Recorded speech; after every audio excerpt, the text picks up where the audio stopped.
Fragment. Épisode 1. Stella. Test 1, 2, test. Je m'appelle Stella. Nous sommes le 17 mai 2152. Ça risque d'être la dernière trace de mon existence sur cette planète et potentiellement la dernière trace de l'humanité. Faut que je trouve un remède pour la maladie qui nous décime. Je suis actuellement dans le manoir que possède ma famille depuis toujours. Un grand manoir vide situé au nord de Kingston, en Écosse. Une vieille bâtisse en pierre qui semble flotter au milieu des Highlands, comme posée là, au milieu de nulle part, par un géant de roche. J'y ai vécu dans ce manoir jusqu'à l'âge de 15 ans. Je n'étais pas revenu depuis la mort de mon père. Tout était si différent à l'époque, tout semblait si simple. Avant, il y avait de la vie, maintenant, cet endroit ressemble à ce que la Terre est devenue, un cimetière poussiéreux, presque en ruine, au bord de l'effondrement. Mais je me souviens de comment ce lieu était pendant mon enfance. Par exemple, je me souviens de quand je courais dans les couloirs en jouant avec mes parents. J'ai fouillé chacun de ces recoins de jour comme de nuit, je connaissais cet endroit par cœur. Au fil de mes explorations, j'y avais découvert tous ses secrets, tous ses passages. J'y avais mes pièces préférées, celles qui me faisaient peur. J'adorais me balader dans la salle d'armes pour passer des heures à scruter les moindres détails des rapières. Je passais mes journées à fureter dans chaque couloir, dans chaque pièce, tout en évitant de passer dans la galerie des portraits. Tous ces visages, le regard vide qui me semblaient me fixer, et à chaque fois que j'y passais, ça me donne encore des cauchemars. En vérité, ce lieu, c'était pour moi le symbole de mon enfance. C'est pour ça que malgré tous ces souvenirs, même après avoir hérité du manoir, j'avais jamais pensé à y retourner. Tout ça, c'était derrière moi, parce que j'y avais trop de souvenirs douloureux. Mais maintenant, je dois répondre à des questions auxquelles seule ma famille semble avoir des réponses. Mon père était un grand égyptologue, et passionné par l'histoire de l'humanité de manière générale. Il avait passé sa jeunesse à voyager aux quatre coins du monde pour y faire des fouilles, et d'aussi loin que je me souvienne, je l'ai toujours vu passer des heures dans son bureau à lire des livres, des vélins, des papyrus, des manuscrits anciens. Il était obsédé par les détails, et je savais que ce n'était pas de simples recherches historiques. Il cherchait véritablement quelque chose à travers l'histoire. Il me racontait plein d'histoires quand j'étais petite pour m'endormir. Toutes ces histoires avaient un point commun. À chaque fois, selon lui, c'était des histoires vraies qu'avaient vécues nos ancêtres. Ce n'était jamais des contes, des mythes ou des récits de héros écrits par d'autres. C'était toujours l'histoire de notre famille à travers les âges. Il me racontait que c'était des secrets qui se transmettent de génération en génération depuis des millénaires. Mais bon, je les écoutais d'un air amusé comme n'importe quelle histoire que l'on raconte à un enfant.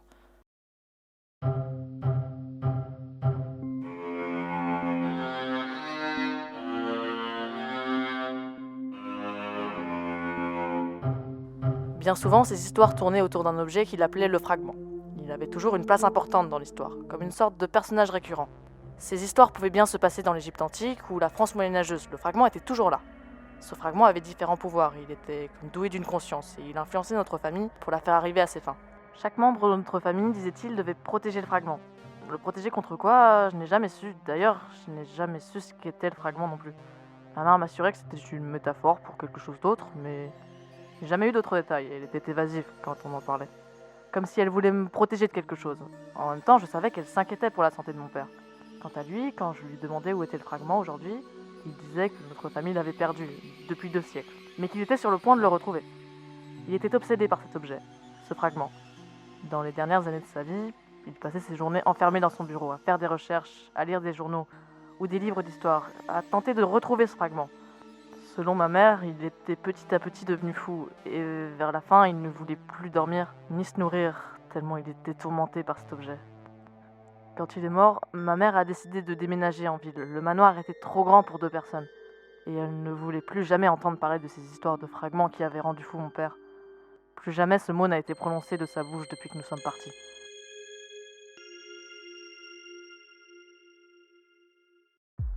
Aujourd'hui, comme beaucoup, elle est morte, tuée par cette maladie qui ravage le monde. Cette nouvelle maladie ne fait pas de distinction de classe ou de genre. Elle tue tout le monde. Personne ne semble y échapper et personne ne sait d'où elle vient, ni comment elle fonctionne. Elle est apparue subitement il y a maintenant une dizaine d'années, détruisant tout sur son passage. Elle ne touche pas seulement les humains, mais chaque être vivant. En 10 ans, des millions d'espèces ont disparu. Les plantes ne poussent plus, les forêts se transforment en désert, les animaux dépérissent. Les hommes meurent, tous, un par un. Oh, bien sûr, en premier lieu, tous les pays ont déclaré l'état d'urgence. Tous ont commencé par fermer leurs frontières, leurs aéroports et même les spatioports. Ils ont appelé l'armée en renfort pour contenir la maladie. Les gens ont commencé à fuir à la campagne, désertant les grandes villes, craignant la contagion, mais rien n'y fait. Ça a été un véritable effondrement. Certains États ont tenu, mais la plupart sont tombés et toute la technologie du monde n'a pas suffi à la faire reculer.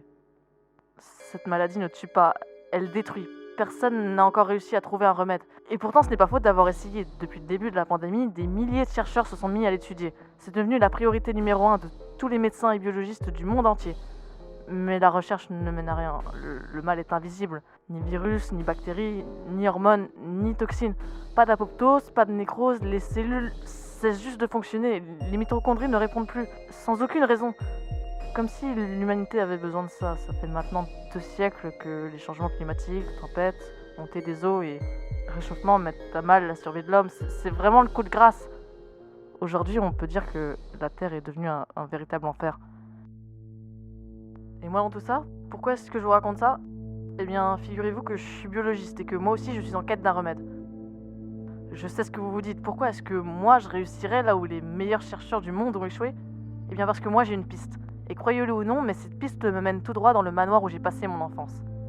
Il y a quelques semaines, alors que je lisais des livres sur les pandémies à travers l'histoire, je suis tombée sur un passage parlant de la peste d'Athènes, en moins 430 avant notre ère, celle-là même qui a tué le grand Périclès.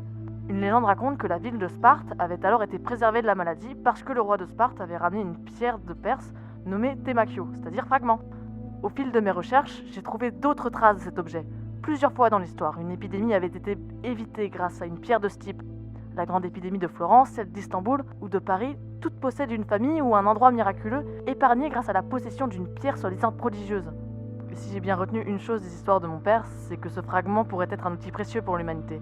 Si mon père a raison, alors ce fragment existe et il pourra tous nous sauver. Si mon père n'est finalement qu'un illuminé qui a cru en des histoires pour enfants, nous sommes tous condamnés. C'est drôle quand on y pense, je suis une scientifique, je ne jure que par la science, la méthode, l'expérience, et voilà que la seule piste que j'ai pour sauver l'humanité, c'est les histoires que mon père me racontait pour me faire dormir quand j'étais gamine.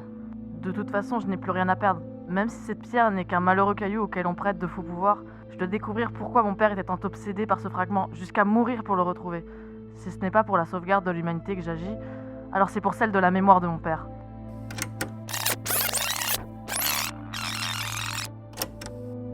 Bon, ça fait maintenant des jours que je cherche dans les papiers de mon père sans trouver de réponse. Je n'y trouve que des questions.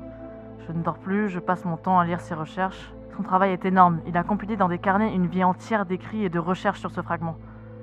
Son bureau est comme je l'avais laissé en partant, couvert de feuilles et de livres, sous une couche de poussière. Mais c'est incroyable! Plus je fouille dans le bureau de mon père, plus je trouve des documents qui prouvent l'existence de ce fragment. Mais où est-il aujourd'hui? Quelle est son origine? J'avoue que je n'en sais rien. Les dernières recherches de mon père, qui datent de quelques mois avant sa mort, portent sur Cléopâtre, la célèbre reine d'Égypte. D'après les notes de mon père, elle aurait été en possession du fragment, mais ces notes ne portent sur aucune autre justification qu'un vague mot griffonné dans le bas d'une traduction de grec ancien. J'ai tout fouillé, impossible de trouver d'autres traces de ce document. La dernière fois que mon père a vu ce texte, c'est au musée du Caire, en Égypte. Je prendrais des risques énormes à voyager comme ça, mais je dois trouver des réponses. Je crois qu'il va falloir que j'aille en Égypte. Putain, quelle aventure je me lance, moi!